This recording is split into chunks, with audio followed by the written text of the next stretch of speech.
एक कहानी प्रस्तुत करने जा रहा हूँ जिसका शीर्षक है अनुकंपा नौकरी। विवेक सरकारी ऑफिस में चपरासी था। यह नौकरी उसे उसके पिता रामेश्वर के आकस्मिक निधन हो जाने पर मिली थी। उसके पिता चपरासी थे, इसलिए हिंदी में प्रथम श्रेणी एमए की शैक्षणिक योग्यता होने के बाद भी चपरासी के पद पर ही अनुकंपा नियुक्ति मिली थी। उसके अधिकारी राजेश सक्सेना मात्र बीए पास थे, लेकिन पद में विवेक से बहुत बड़े थे। विवेक आज थोड़ा उदास था, क्योंकि एक अच्छा कवि होने के बावजूद आज वो फिर उपेक्षा का शिकार हुआ था।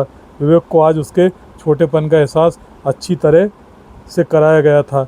राजेश भी कवि थे, घटिया दर्जे की कविता लिखते थे, फिर भी कवि गोष्ठियों में भरपूर आदर सम्मान पाते थे। जबकि अच्छा साहित्यकार एवं स्कॉलर होने के बाद भी विवेक को छोटे मोटे कामों में लगा दिया जाता था। आज भी यही हुआ था।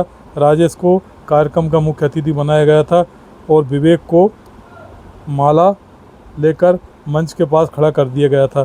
संचालक ने राजेश की तारीफों के खूब पुल बांधे थे। हिंदी के एक प्रोफेसर ने तो उनकी तुलना मुक्तिबोध और निराला जी से तक कर डाली थी। राजेश जी ने पूरे 25 मिनट तक अपनी उबाऊ स्तरहीन कविताओं का पाठ किया था, जिसे उपस्थित सभी व्यक्तियों ने पूरे ध्यान से सुना था। खूब तालियां बजाईं और उन्हें खूब वाहवाही भी मिली थी। कुछ कवियों ने तो कविता पाठ के दौरान उन्हें हार पहनाकर सम्मानित भी कर दिया था। राजेश जी से भाषण भी दिलवाया गया था, जबकि विवेक के साथ बिल्कुल उलट स्थिति थी। विवेक को संचालक ने कविता पाठ के लिए ऐसे स्वर में बुलाया था जैसे वो विवेक को कविता पाठ करने का मौका देकर उस पर बहुत बड़ा एहसान कर रहे हैं, जबकि विवेक पिछले 4 घंटे से मजदूर की तरह सबकी सेवा में लगा हुआ था। संचालक ने उसे कविता पाठ करने के लिए सिर्फ 2 मिनट का समय दिया था, लेकिन इस 2 मिनट में ही उसने बहुत अच्छी और स्तरीय काव्य रचना का पाठ किया था। लेकिन सुनने वालों को मानो सांप सूंघ गया था।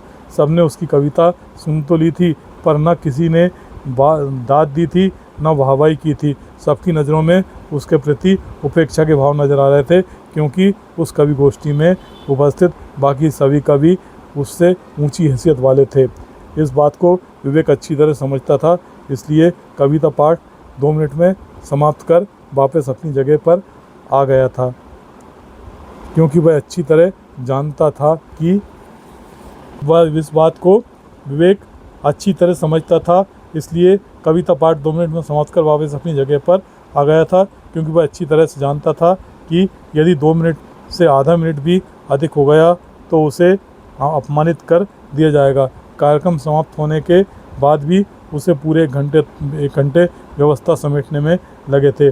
उसके इस कार्य पर आभार व्यक्त करने वाला कोई नहीं था, क्योंकि आयोजकों का मानना था कि उन्होंने उसे 2 मिनट कविता पाठ का मौका देकर उस पर बहुत बड़ा एहसान किया है। विवेक ने सुना कि राजेश कुछ कथित वरिष्ठ कवियों से कह रहे थे कि उनकी एक कविता स्कूल के हिंदी के पाठ्यक्रम में शामिल होने वाली है, और होगी क्यों नहीं। आखिर राजेश ऐसे कवि हैं जो अत्यंत महत्वपूर्ण विभाग के वरिष्ठ उच्चाधिकारी हैं।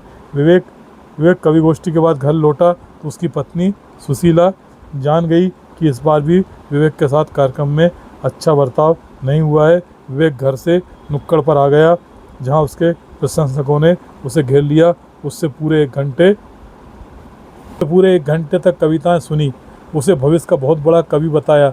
जब वहां से वह घर आया तो अपने आप को बहुत हल्का महसूस कर रहा था। वो अच्छी तरह जानता था कि इस शहर में उसकी कविता सुनने वालों की बड़ी संख्या है, पर ये सब साधारण आम लोग हैं। उनमें न कोई हिंदी का प्रोफेसर है, न हिंदी का समीक्षक आलोचक, न कोई उच्चाधिकारी, न बड़े राजनेता, न ऊंची पहुंच वाले। हाँ, उसे सब दिल से दुआ देते हैं और खूब वाहवाही भी। विवेक के जीवन में यही खुशी और संतोष का कारण